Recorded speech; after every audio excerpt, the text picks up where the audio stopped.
नमस्कार दोस्तों, आज से हम साइंस की एनसीईआरटी सीरीज शुरू कर रहे हैं जिसमें हम पूरे एनसीईआरटी साइंस को कवर करेंगे। और सबसे पहले हम बायोलॉजी को शुरू कर रहे हैं और बायोलॉजी में जो हमारा पहला चैप्टर है जिसका नाम है जंतुओं में पोषण। तो आज का जो हमारा टॉपिक रहने वाला है वो जंतुओं में पोषण रहेगा। और दोस्तों ये पूरी जो क्लासेस हम डिजाइन कर रहे हैं वो आपका एसएससी, रेलवे या टेट एग्जाम हुआ या कोई भी स्टेट एग्जाम हुई उन सब के लिए इंपॉर्टेंट होने वाली है। और साथ ही हर क्लास का आपको हैंड रिटन नोट्स भी मिलने वाला है। तो इंपॉर्टेंट क्लास है। पहला जो चैप्टर है आपका वो है जंतुओं में पोषण। तो जंतुओं में पोषण को पढ़ने से पहले हमें यह समझना होगा दोस्तों कि भाई पोषण क्या होता है। तो आप सभी जानते हो कि हम सभी भोजन करते हैं दोस्तों।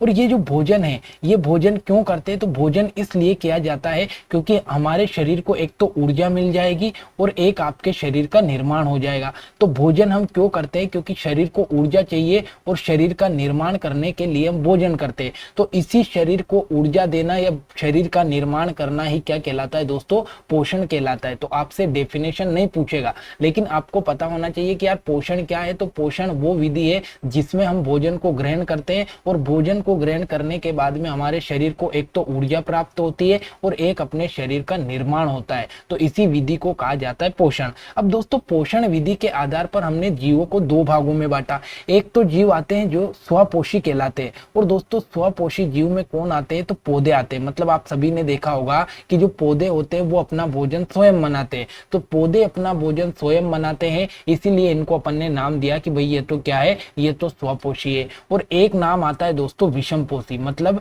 जो अपने भोजन के लिए दूसरों पर निर्भर होते हैं उनको अपन ने नाम दिया विषमपोषी। दोस्तों ये जो विषमपोषी है ना, इनके एग्जाम्पल से बड़े इंपॉर्टेंट क्वेश्चन बनते हैं। विषमपोषी में सबसे इंपॉर्टेंट पहला नाम आता है दोस्तों होलोजोइक। होलोजोइक के एग्जाम्पल है एक तो मनुष्य और एक आपका अमीबा। अब बात आती है कि सर होलोजोइक क्या होता है? तो दोस्तों होलोजोइक क्या होता है? तो ऐसे जीव जंतु जो भोजन का अंतर्ग्रहण करते हैं, उनके भोजन का पाचन होता है, उनके भोजन का स्वांगीकरण होता है और उनके भोजन का उत्सर्जन होता है। तो ऐसे जीव जंतुओं को कहा जाता है होलोजोइक। जब मैं आपको पाचन तंत्र पढ़ाऊंगा तो वहां पर आपको स्पष्ट समझ में आएगा कि यार पाचन क्या होता है, अवशोषण क्या होता है, स्वांगीकरण क्या होता है, ये सब चीजें वहां पर समझ में आएगी। अभी आपको इतना याद रखना है कि ऐसे जीव जिनके अंतर्गत पाचन होता है, स्वांगीकरण होता है, उत्सर्जन होते हैं, उनको अपन ने नाम दिया होलोजोइक। और होलोजोइक के उदाहरण आपको इंपॉर्टेंट याद रखना है, एक तो मनुष्य और एक आपका अमीबा। फिर आता है दोस्तों परजीवी। अब परजीवी में ऐसे जीव आते हैं जो अपने भोजन के लिए दूसरों पर चिपके रहते हैं। जैसे आपने देखा होगा सिर में जू होती है, तो वो जू का क्या करती है? तो आपके सिर में चिपके रहती है और आपके सिर से अपना पोषण प्राप्त करती है। और एक आपने देखा होगा अमरबेल। अमरबेल क्या करती है? दूसरे पेड़ों पर चिपकी रहती है और उस पेड़ से अपना पोषण प्राप्त होती है। तो परजीवी किसे कहते हैं? जो जीव दूसरे के शरीर से अपना पोषण प्राप्त करते हैं उसे परजीवी नाम दिया।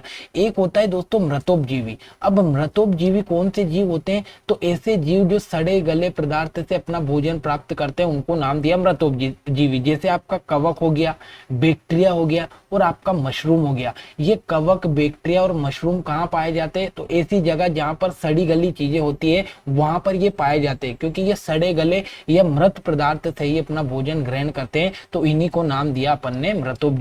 और एक आता है दोस्तों सहजीवी। सहजीवी में क्या करते हैं? तो दो जीव आपस में मिलकर अपना भोजन बनाते हैं। मतलब जैसे कवक और शैवाल, ये दोनों मिलकर आपस में भोजन बना रहे और इन दोनों का मिलन क्या कहलाता है? तो इनका मिलन कहलाता है लाइकेन। तो अगर आपसे पूछे कि भाई लाइकेन किस किस से मिलकर बना है, तो एक आपका कवक और एक आपका शैवाल, इन दोनों से मिलकर आपका लाइकेन बना होता है। ये सहजीवी होते हैं और अपना भोजन दोनों मिलकर साथ साथ बनाते हैं। तो दोस्तों ये जो आपके सामने एग्जाम्पल लिखे है ना, जैसे होलोजोइक का उदाहरण पूछ ले, परजीवी, मृतोपजीवी या सहजीवी, इन सब के एग्जाम्पल से एग्जाम में क्वेश्चन बनते हैं। तो वो आपको एग्जाम्पल याद रखना है कि भाई किसका उदाहरण क्या है।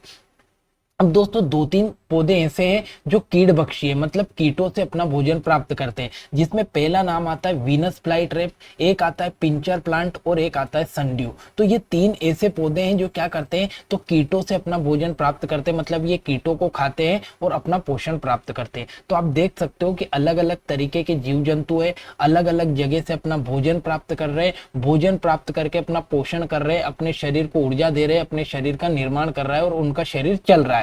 तो ये पोषण विधि आपको याद रखना है, 2 तरीके की पोषण विधि होती है और कौन सा किसका एग्जाम्पल है, यहां से बड़े एग्जाम में क्वेश्चन बनते हैं। ठीक है सर, ये तो क्लियर हो गया कि पोषण क्या है और पोषण विधि क्या है। अब दोस्तों पोषण विधि के बाद में हम चलते हैं, तो आप जो भी भोजन करते हो उन भोजन में अलग अलग पदार्थ होते हैं, जिसमें पहला तो आपसे पूछेगा कि भाई आपके जब भोजन करते हो तो ऐसे कौन से पदार्थ है जो आपके शरीर को ऊर्जा देते हैं। तो आपको एक नाम बताना है कार्बोहाइड्रेट और एक आपको बताना है वसा। मतलब आपने जो भोजन किया उस भोजन में 2 ऐसे पदार्थ है जो शरीर को क्या कर रहे हैं, तो ऊर्जा दे रहे हैं। उसमें पहला नाम है कार्बोहाइड्रेट का और दूसरा नाम है आपका वसा का। कार्बोहाइड्रेट और वसा आपके शरीर को ऊर्जा देते हैं। अगला अगर आपसे पूछे कि कौन सा ऐसा भोज्य पदार्थ है जो आपके शरीर का निर्माण कर रहे हैं, तो वो आपका आता है प्रोटीन। क्या करता है, प्रोटीन। आपने देखा होगा जितने भी जिम जाने वाले लोग हैं प्रोटीन का सेवन करते हैं। क्यों? क्योंकि जब वो लगातार वर्कआउट करते हैं तो उनकी मांसपेशियां टूट जाती है। मांसपेशियों को जोड़ने के लिए, मांसपेशियों को ग्रो करने के लिए और शरीर का निर्माण करने के लिए कौन यूज में आता है, तो वो प्रोटीन यूज में आता है। एक आता है दोस्तों संरक्षी या उपापचय क्रिया में नियमन करने वाला, मतलब आपके शरीर को रोगों से बचाने वाले जो पदार्थ है वो एक तो आपका विटामिन हो जाएंगे और एक आपका खनिज हो जाएगा। मतलब मैंने आपसे ये कहा दोस्तों कि आपने जो भोजन किया उस भोजन में एक तो आपका कार्बोहाइड्रेट है और एक आपका वसा है, तो ये दोनों आपके भोजन में रहेंगे तो आपके शरीर को क्या देंगे, ऊर्जा देंगे। आपने भोजन किया और आपके शरीर में प्रोटीन गया तो ये प्रोटीन क्या करेगा, आपकी मांसपेशियों को जोड़ेगा और आपके शरीर का निर्माण करेगा। आपने भोजन किया और आपके भोजन में विटामिन और खनिज गए तो ये काम क्या करेंगे, तो आपके शरीर का रोगों से रक्षा करने का काम कौन करेंगे, विटामिन और खनिज करेंगे। इसीलिए इनको संरक्षी कहा गया है। तो ये टेबल से सीधा सीधा एग्जाम में क्वेश्चन पूछा जाता है कि निम्नलिखित में से कौन ऊर्जा प्रदान कर रहा है, निम्नलिखित में से कौन शरीर का निर्माण कर रहा है। तो ये चीज आपको याद रखनी है। अब दोस्तों स्वाभाविक सी बात है कि आपने देखा है कि सर आपने बताया कि हमारे शरीर में एक तो कार्बोहाइड्रेट होता है, एक वसा होता है जो हम भोजन में करते हैं। तो कार्बोहाइड्रेट, वसा, प्रोटीन, विटामिन और खनिज, तो यही आपके भोजन में होता है। तो इन्हीं के बारे में एक एक करके अब इस चैप्टर में अपने को पढ़ना है और यही पूरा चैप्टर आपका खत्म हो जाएगा। मतलब कार्बोहाइड्रेट, वसा, प्रोटीन और विटामिन जब हम पढ़ लेंगे तो आपका चैप्टर खत्म हो जाएगा। तो सबसे पहले हम शुरू करते हैं दोस्तों कार्बोहाइड्रेट से। सबसे पहली चीज तो आपसे क्वेश्चन पूछेगा कि भाई ये कार्बोहाइड्रेट किस किस से मिलकर बना है। तो एक नाम आपको बताना है कार्बन, दूसरा आपको बताना है दोस्तों हाइड्रोजन और तीसरा आपको बताना है ऑक्सीजन। मतलब आपका जो कार्बोहाइड्रेट है ना दोस्तों, ये 3 चीजों से मिलकर बना है, कार्बन, हाइड्रोजन और आपका ऑक्सीजन। दोस्तों ये जो कार्बन, हाइड्रोजन, ऑक्सीजन है ना, इनके अनुपात से क्वेश्चन पूछा जाता है। आपका कार्बोहाइड्रेट में जो कार्बन की मात्रा होती है, या कार्बन होता है इसका 1 अणु होता है, हाइड्रोजन के 2 अणु होते हैं और ऑक्सीजन का भी 1 अणु होता है। मतलब कार्बन, हाइड्रोजन और ऑक्सीजन जो है ये कार्बोहाइड्रेट में 1:2:1 में रहते हैं। ठीक है, तो ये चीज आपको याद रखना है। आगे मैं आपको तोड़ के बताऊंगा कि क्या 1:2:1 हो रहा है या नहीं हो रहा है, पर अभी आपको ये चीज याद रखनी है कि आपके शरीर में जो कार्बोहाइड्रेट होता है या फिर कार्बोहाइड्रेट जो होता है वो किस किस से मिलकर बना है। तो वो एक तो कार्बन, दूसरा आपका हाइड्रोजन और तीसरा आपका ऑक्सीजन से मिलकर बना है। कार्बन, हाइड्रोजन और ऑक्सीजन का अनुपात क्या है, तो 1:2:1 होता है। अब अगर आपसे पूछे भाई ये कार्बोहाइड्रेट काम क्या करता है, तो मैंने शुरू में ही बता दिया था कि कार्बोहाइड्रेट आपके शरीर को ऊर्जा देने का काम करता है। ठीक है सर, ऊर्जा देने का काम तो करता है, लेकिन ये शरीर को तुरंत ऊर्जा देता है। सबसे इंपॉर्टेंट पॉइंट है और सबसे ज्यादा बार क्वेश्चन पूछा गया है कि आपके शरीर को तुरंत ऊर्जा कौन देता है, तो आपके शरीर को तुरंत ऊर्जा कार्बोहाइड्रेट देता है।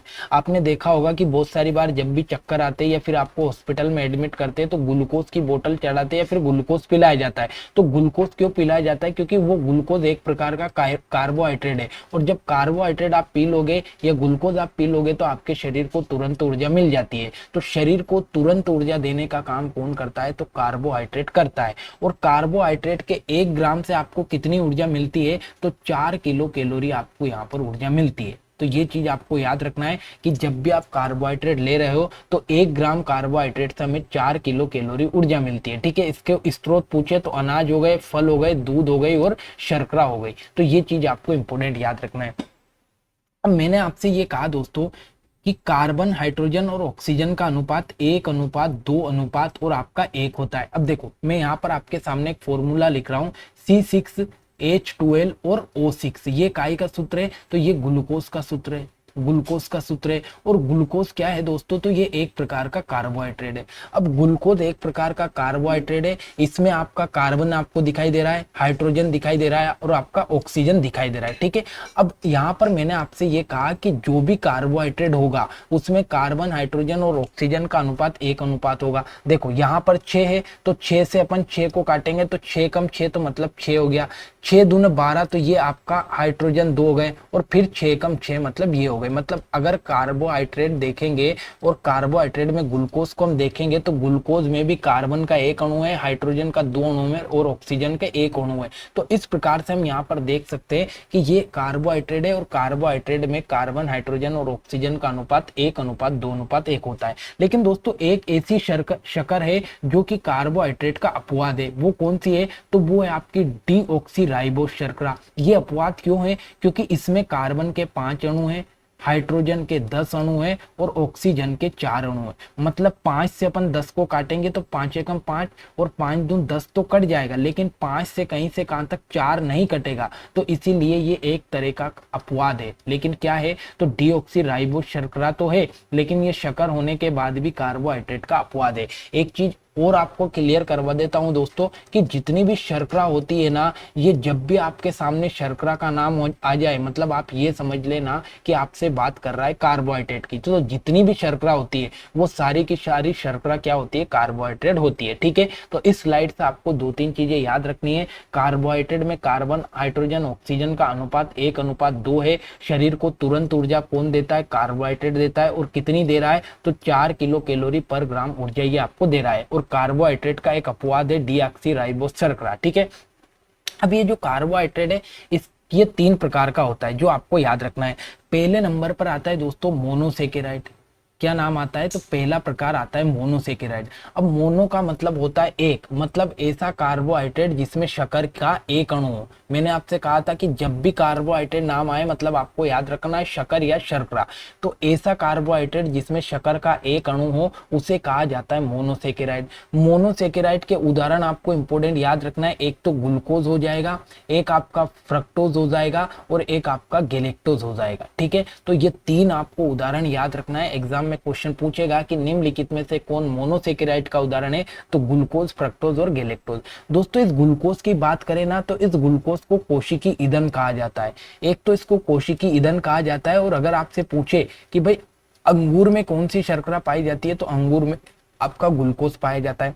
दूसरा अगर आपसे पूछे कि सबसे मीठी प्राकृतिक शर्करा कौन सी है, तो फ्रक्टोज आपको बताना है। फ्रक्टोज सबसे मीठी प्राकृतिक शर्करा है दोस्तों। और जितने भी फल होते हैं ना, इन सब फल में आपकी कौन सी शर्करा पाई जाती है, तो फ्रक्टोज पाई जाती है। और एक उदाहरण आपको याद रखना है गैलेक्टोज। तो ग्लूकोज, फ्रक्टोज और गैलेक्टोज किसके उदाहरण है, ये मोनोसेकेराइड के उदाहरण है। अब बात आती है दोस्तों डाइसेकेराइड की। तो डाइसेकेराइड क्या होता है, तो ऐसी शर्करा जिसमें शक्कर के 2 अणु हो। तो शक्कर के या शर्करा के 2 अणु होते हैं, उसको अपन ने नाम दिया डाइसेकेराइड। और इस डाइसेकेराइड के उदाहरण इंपोर्टेंट है माल्टोज, सुक्रोज और लैक्टोज। अब ये माल्टोज, सुक्रोज और लैक्टोज बने कैसे, तो 2 अणु शर्करा की हम बात कर रहे हैं। तो आप यहाँ पर एक चीज आपको देखना पड़ेगा कि मैंने आपसे कहा कि डाइसेकेराइड में ऐसी शर्करा आती है जिसमें आपके शर्करा के 2 अणु, कितने अणु हो, 2 अणु। अब मैंने पहला तो आपको 1 अणु वाली शक्कर लेंगे हम, कौन सा, ग्लूकोज। ग्लूकोज आपका मैंने बताया था मोनोसेकेराइड है, मतलब शक्कर का 1 अणु है। फिर से अपन क्या ले लेंगे, तो फिर से हम ग्लूकोज ले लेंगे।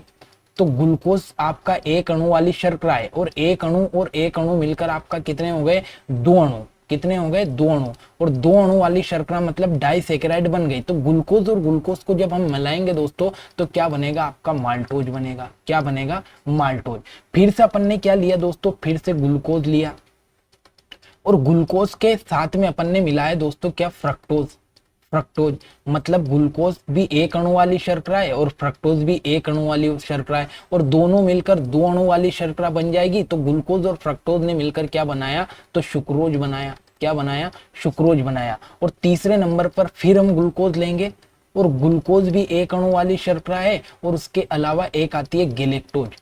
क्या आती है, गेलेक्टोज। तो गेलेक्टोज भी एक अणु वाली शर्करा है और ये दोनों मिलकर दो अणु हो जाएंगे, तो दो अणु मिलकर बनाएंगे आपके लेक्टोज। क्या बनाएंगे, लेक्टोज। तो आपसे क्वेश्चन पूछ सकता है कि लेक्टोज क्या है, तो डाइसेकेराइड। सुक्रोज क्या है, डाइसेकेराइड। और माल्टोज क्या है, डाइसेकेराइड।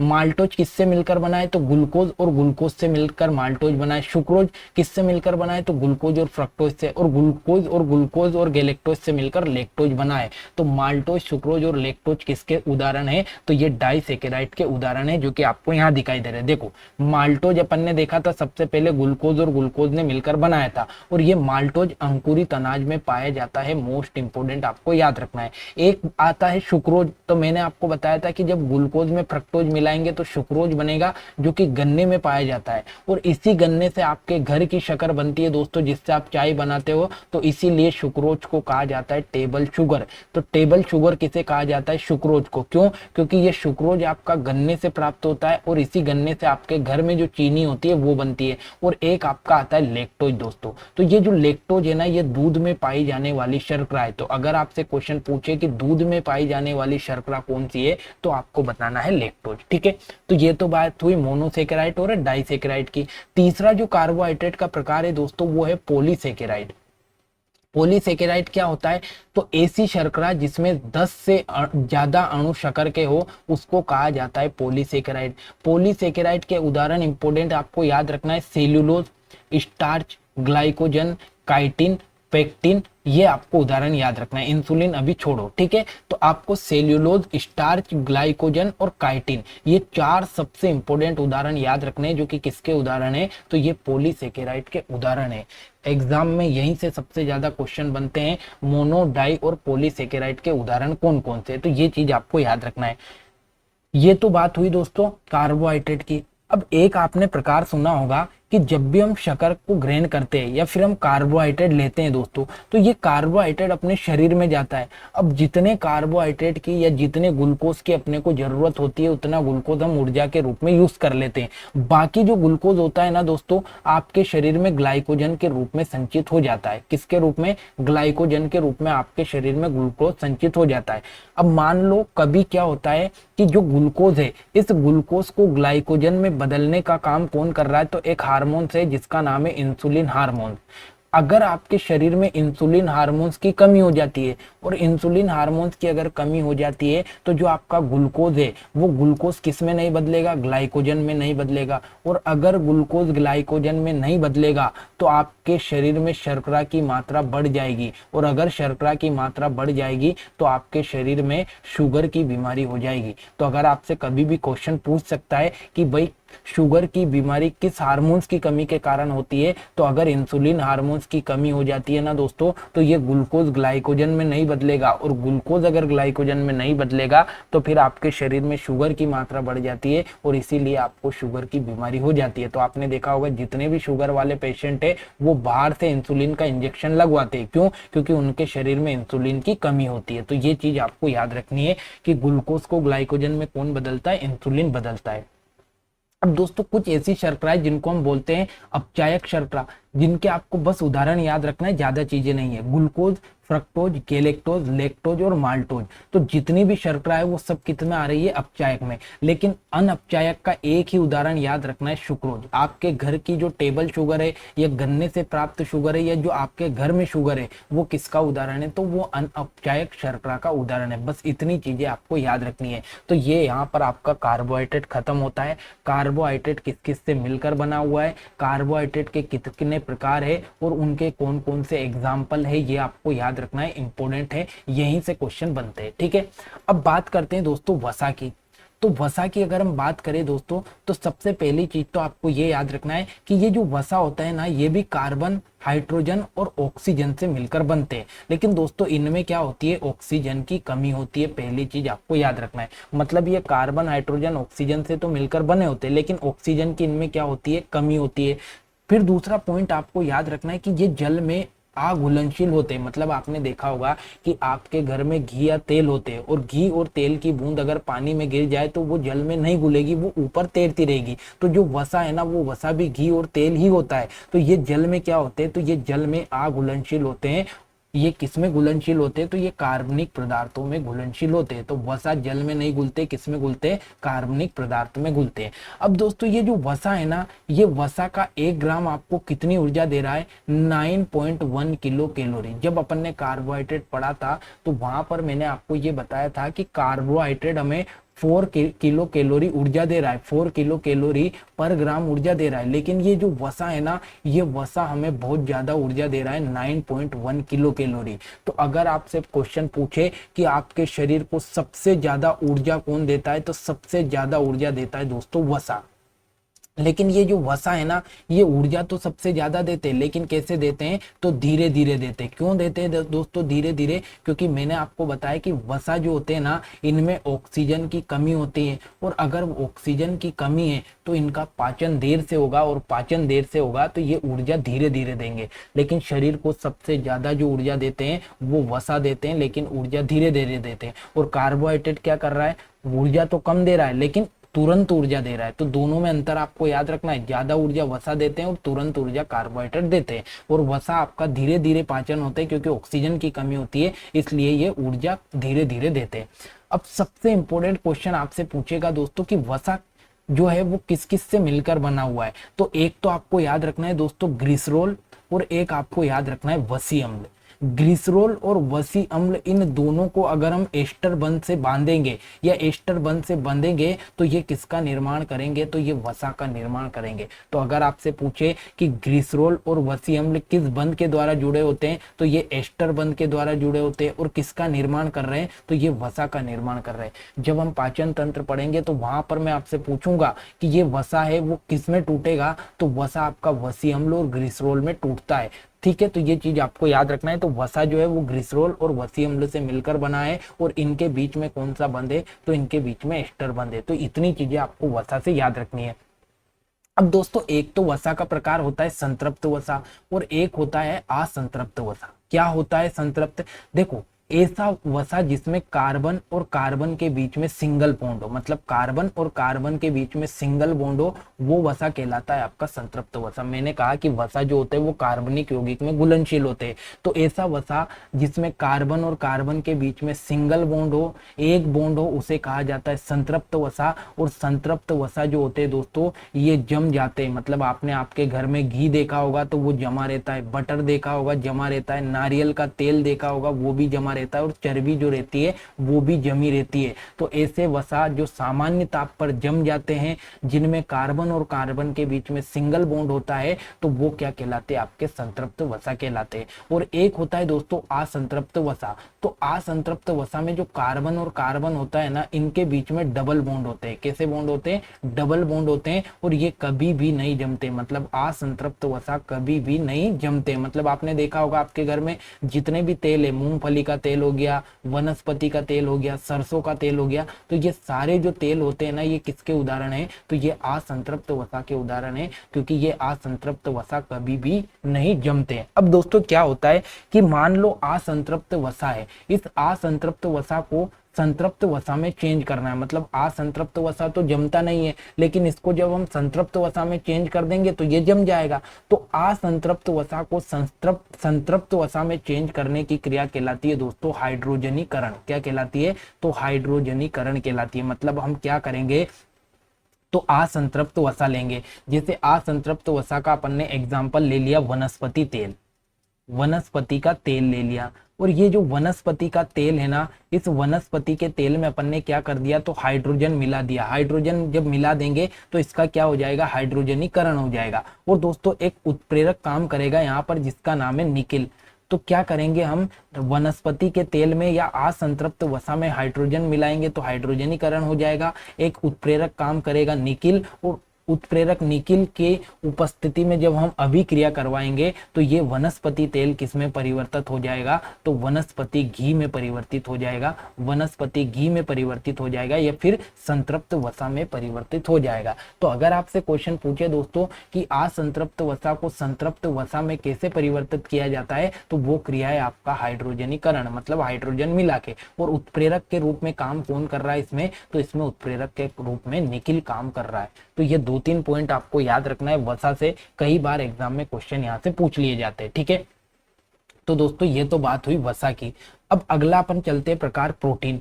तो पहली चीज आपको ये याद रखना है दोस्तों कि ये जो प्रोटीन है ना, ये कार्बन, हाइड्रोजन और ऑक्सीजन से मिलकर तो बना ही है। इसके अलावा इसमें नाइट्रोजन, फास्फोरस और सल्फर भी है। मतलब प्रोटीन में नाइट्रोजन भी है, फास्फोरस भी है और सल्फर भी है। इसके अलावा कार्बन, हाइड्रोजन, ऑक्सीजन तो है ही है। तो इतनी चीजें आपको याद रखना है। लेकिन जो प्रोटीन है ना दोस्तों, इसका निर्माण किससे हुआ? तो इसका निर्माण हुआ अमीनो अम्ल से। मतलब बहुत सारे अमीनो अम्ल दोस्तों जब आपस में मिलेंगे और आपस में एक दूसरे से पेप्टाइड बंध से जुड़ेंगे। कौन से बंध से? तो पेप्टाइड बंध से जुड़ेंगे, तब निर्माण होगा आपके प्रोटीन का। मतलब अगर आपसे पूछे कि प्रोटीन की इकाई क्या है, तो प्रोटीन की इकाई अमीनो अम्ल है। और इन्हीं अमीनो अम्ल जो है, ये अमीनो अम्ल जब आपस में पेप्टाइड बंध से जुड़ेंगे तो किसका निर्माण होगा आपके? तो आपके निर्माण होगा प्रोटीन का। ठीक है, तो अगर आपसे क्वेश्चन पूछ ले कि प्रोटीन की इकाई क्या है? अमीनो अम्ल है।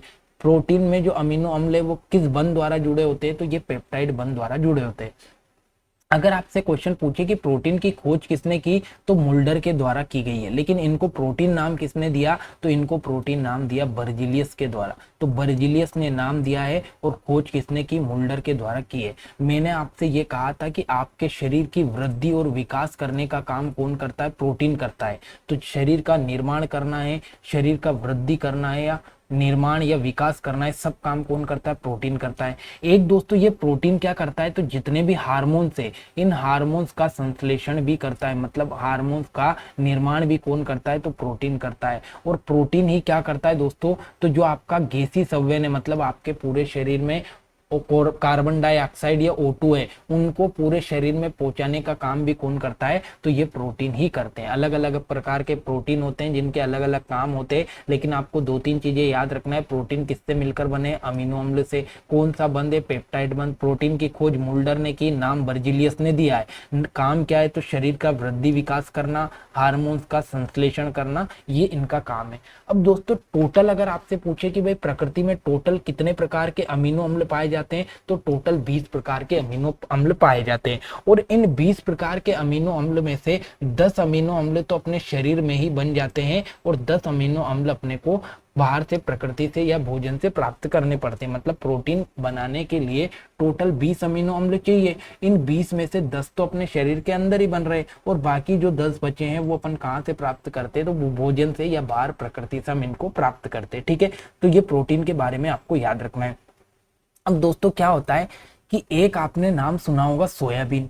और सोयाबीन दोस्तों ऐसा गैर पशु प्रोटीन है, मतलब ये पशुओं से प्राप्त नहीं होता है। और सोयाबीन एकमात्र ऐसा गैर पशु प्रोटीन है जिसमें 20 के 20 ही अमीनो अम्ल आपको देखने को मिल जाता है। मैंने आपसे कहा था कि 10 अमीनो अम्ल तो शरीर में बन रहे हैं और 10 अपन प्रकृति से प्राप्त कर रहे हैं। लेकिन ये सोयाबीन ऐसा पदार्थ है जिसमें 20 के 20 ही अमीनो अम्ल है। फिर दोस्तों अगर आपसे पूछे ना कि पूरे जीव जगत में सबसे ज्यादा पाए जाने वाला प्रोटीन कौन है, तो वो है आपका रूबिस्को।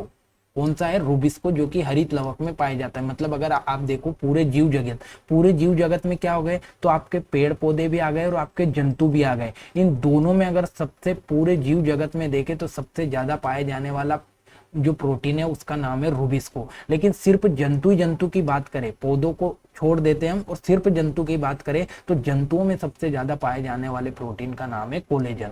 तो अगर आपसे पूछे कि जंतुओं में सबसे ज्यादा प्रोटीन कौन सा पाया जाता है? कोलेजन। पूरे जीव जगत में सबसे ज्यादा पाए जाने वाला प्रोटीन रूबिस्को है। और सोयाबीन ऐसा गैर पशु प्रोटीन है जिसमें आपके 20 के 20 ही अमीनो अम्ल पाए जाते हैं।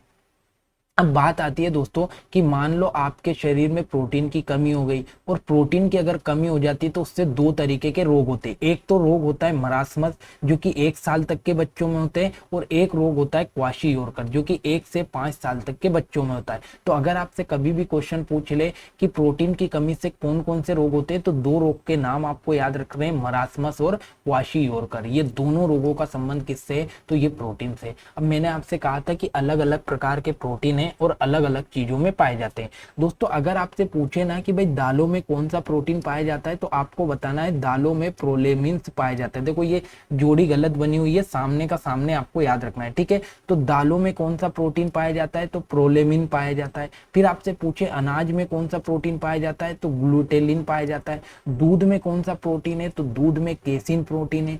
आपका ब्लड जो इसमें कौन सा प्रोटीन है? तो आपके ब्लड में ग्लोबिन है। उसके बाद में गुणसूत्र में कौन सा प्रोटीन प्रोटीन पाया जाता है? तो हिस्टोन प्रोटीन पाया जाता है। अंडे में कौन सा पाया जाता है? तो अंडे में आपका एल्ब्यूमिन पाया जाता है। और आपकी त्वचा, बाल और नाखून में जो प्रोटीन पाया जाता है वो केराटिन प्रोटीन पाया जाता है। तो ये सारे के सारे प्रोटीन आपकी एग्जाम के लिए मोस्ट आईएमपी है, ठीक है, क्योंकि यहाँ से क्वेश्चन पूछे जाते हैं कि भाई त्वचा में कौन सा प्रोटीन पाया जाता है? तो केराटिन पाया जाता है। अंडे में एल्ब्यूमिन पाया जाता है। गुणसूत्र में हिस्टोन पाया जाता है। रक्त में ग्लोबिन पाया जाता है। दूध में केसिन, उसके बाद में अनाज में ग्लूटेनिन और उसके बाद में दालों में प्रोलिनिन। तो इतना नाम आपको याद रखना है, एग्जाम में क्वेश्चन बनते हैं। तो ये तो बात हुई आपके प्रोटीन की। तो अपन ने क्या क्या खत्म कर लिया? देखो मैं आपको बता देता हूँ। एक तो अपन ने कार्बोहाइड्रेट खत्म कर लिया, एक अपन ने वसा खत्म कर लिया और एक अपन ने प्रोटीन को खत्म कर लिया। इतनी चीजें आपने यहाँ पर कवर कर ली है।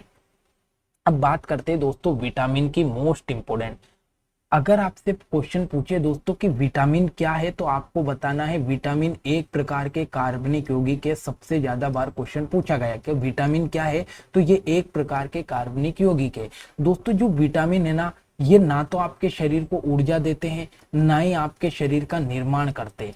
क्या करते हैं? ना तो आपके शरीर का निर्माण करते हैं और ना ही आपके शरीर को ऊर्जा देते हैं। ये सिर्फ और सिर्फ आपके शरीर की रोगों से रक्षा करते हैं। तो मोस्ट इंपोर्टेंट है। अगर आपसे पूछे कि विटामिन का काम क्या है, तो आपके शरीर को रोगों से बचाना ही क्या काम है? विटामिन का काम है। अगर आपसे पूछे कि भाई विटामिन की खोज किसने की, तो ल्यूनिन नामक व्यक्ति ने विटामिन की खोज की है। लेकिन इनको जो विटामिन नाम दिया ना, वो केसिमर फंक के द्वारा दिया गया। तो केसिमर फंक साहब ने इनको विटामिन नाम दिया है। और विटामिन सिद्धांत किसने दिया? तो हॉपकिंस और फंक दोनों व्यक्ति ने विटामिन सिद्धांत दिया। तो यहाँ से 2-3 क्वेश्चन पूछेगा। विटामिन क्या है? तो कार्बनिक यौगिक है, शरीर को ऊर्जा नहीं देते, रोगों से रक्षा करते हैं। खोज ल्यूनिन ने की है, नाम केसिमर फंक ने दिया है और सिद्धांत हॉपकिन और आपका फंक ने दिया।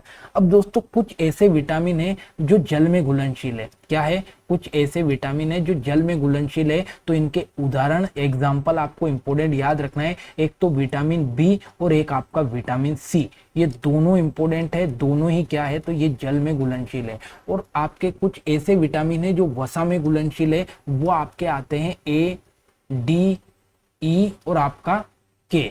तो ए, डी, ई, के आपका किस में घुलनशील है? तो ये वसा में घुलनशील विटामिन है। और ए, डी, ई, के की ट्रिक भी आपका यहाँ पर दिखाई दे रही है, कीड़ा। तो कीड़ा अगर आपसे पूछे तो ये किस में घुलनशील है? तो ये वसा में घुलनशील विटामिन है, विटामिन ए, डी, ई, के। और इनकी ट्रिक है कीड़ा, ठीक है। तो ये आपको याद रखना है, वसा में घुलनशील कौन कौन से और जल में घुलनशील कौन कौन से। बहुत ज्यादा एग्जाम में क्वेश्चन पूछा गया है कि निम्नलिखित में से कौन वसा में घुलनशील है और कौन जल में घुलनशील है, ठीक है। अब एक एक करके अपन सारे इंपोर्टेंट विटामिन को पढ़ने वाले। देखो सबसे पहला विटामिन आता है दोस्तों विटामिन ए। अब अगर आपसे पूछे कि भाई विटामिन ए का अन्य नाम क्या है, तो इसका रासायनिक नाम है दोस्तों रेटिनोल। तो विटामिन ए को बोला जाता है रेटिनोल। और अगर आपसे पूछे कि भाई विटामिन ए की कमी से कौन सा रोग होता है, तो इसकी कमी से रतौंधी या जीरोफ्थेल्मिया रोग होता है। और दोस्तों ये जो रतौंधी या जीरोफ्थेल्मिया रोग है ना, ये आपकी आंखों से संबंधित रोग है। तो अगर आपसे पूछे कि भाई रतौंधी रोग का संबंध किससे, तो आंख से। और जीरोफ्थेल्मिया का संबंध किससे, तो आंख से। और अगर आपके शरीर में विटामिन ए की कमी हो जाएगी, तो आपके शरीर में कौन सा रोग होगा? रतौंधी या जीरोफ्थेल्मिया।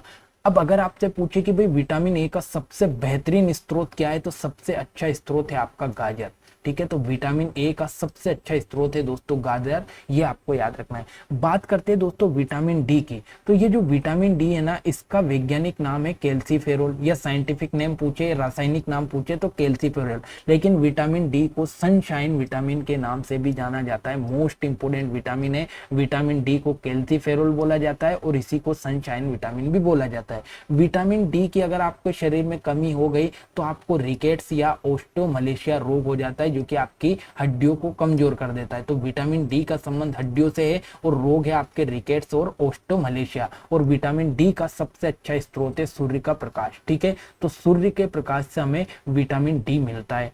अगला आता है दोस्तों विटामिन ई। तो विटामिन ई का अगर आपसे रासायनिक नाम पूछे, तो इसका रासायनिक नाम है टोकोफेरोल।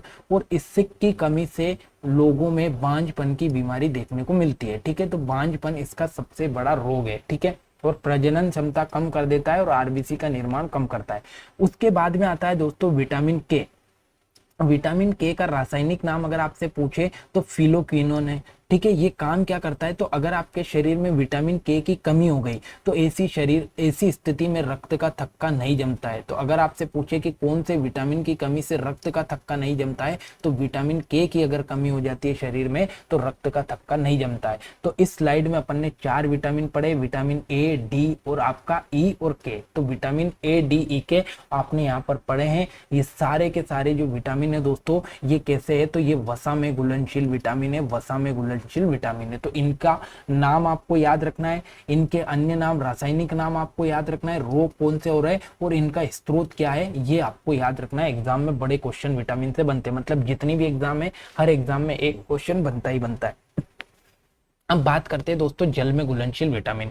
तो मैंने आपको बताया था कि विटामिन बी और सी आपके जल में घुलनशील विटामिन है, लेकिन ये दोस्तों जो विटामिन बी है ना, इस विटामिन बी को बी कॉम्प्लेक्स बोला जाता है। क्यों? क्योंकि विटामिन बी के अलग अलग भाग है, जिसमें सबसे पहले हम बात करते हैं विटामिन बी वन की।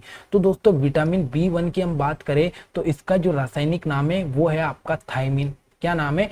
थायमिन। और इसकी कमी से कौन सा रोग होता है, तो विटामिन बी वन की कमी से होता है दोस्तों बेरी बेरी रोग। और ये जो विटामिन बी वन है ना दोस्तों, ये क्या काम करता है, तो आपकी तंत्रिका कोशिका है ना, इसकी क्रियाशीलता को बनाए रखता है। तो आपको बस इतना याद रखना है कि बी वन का रासायनिक नाम थायमिन है और इसकी कमी से बेरी बेरी रोग होता है। एक आता है दोस्तों विटामिन बी टू, तो इसका रासायनिक नाम है राइबोफ्लेविन। राइबोफ्लेविन इसका रासायनिक नाम है और इसकी कमी से होता है किलोसिस या ग्लोसाइटिस, मतलब इससे आपके होंठ और जीभ फटने लगती है, मुंह में छाले होने लगते हैं। ठीक है, तो ये चीज आपको याद रखना है, विटामिन बी टू की कमी से किलोसिस या ग्लोसाइटिस रोग होता है, आपका मुंह में आपकी जीभ और होंठ फटने लगते हैं, छाले होने लगते हैं। और विटामिन बी टू का रासायनिक नाम है साइबोफ्लेविन। एक सबसे इंपॉर्टेंट आपको याद रखना है B three, vitamin B three का वैज्ञानिक नाम है या रासायनिक नाम है नियासिन। और इसकी कमी से रोग होता है दोस्तों पेलेग्रा या डायरिया। दोनों इंपॉर्टेंट रोग है, पेलेग्रा और डायरिया किसकी कमी से होता है, तो विटामिन बी थ्री की कमी से होता है,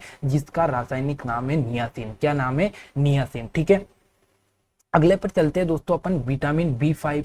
तो विटामिन बी फाइव का रासायनिक नाम इंपोर्टेंट है पेंटाथेनिक एसिड। तो पेंटाथेनिक आपको याद रखना है और इसकी कमी से होता है दोस्तों बर्निंग फिट सिंड्रोम। तो अगर आपसे क्वेश्चन पूछे कि बर्निंग फिट सिंड्रोम किसकी कमी से होता है, तो विटामिन बी फाइव की कमी से होता है।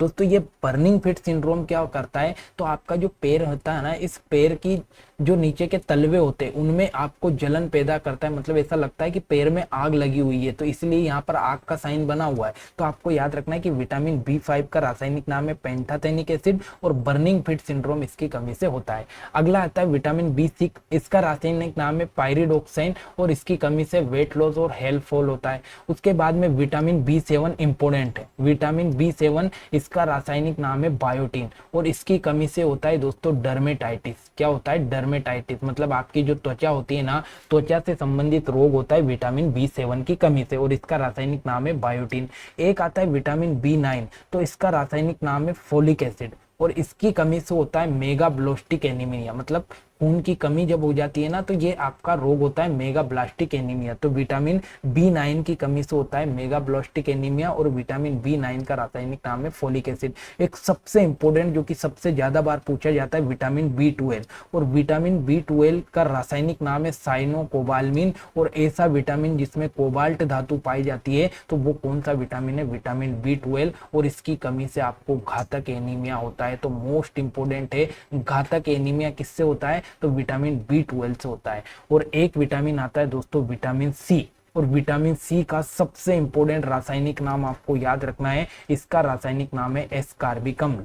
और विटामिन सी की कमी से आपको रोग होता है स्कर्वी, मतलब आपके मुंह में जो मसूड़े होते हैं ना, ये मसूड़े फूलने लग जाते हैं या मसूड़ों में छाले हो जाते हैं, सूजन आ जाती है, तो ये आपका स्कर्वी रोग होता है और स्कर्वी रोग विटामिन सी की कमी से होता है और इसका सबसे बेहतरीन स्रोत है आंवला। तो विटामिन सी का सबसे अच्छा स्रोत कौन सा होता है? आंवला होता है। तो ये चीज आपको याद रखना है। और एक आता है दोस्तों विटामिन पी, तो ये इसका रासायनिक नाम है हिस्पेरिडिन और ये काम क्या करता है, तो आपकी जो खून की नलियां हैं इनको मजबूती प्रदान करता है। इतनी चीजें आपको याद रखना है।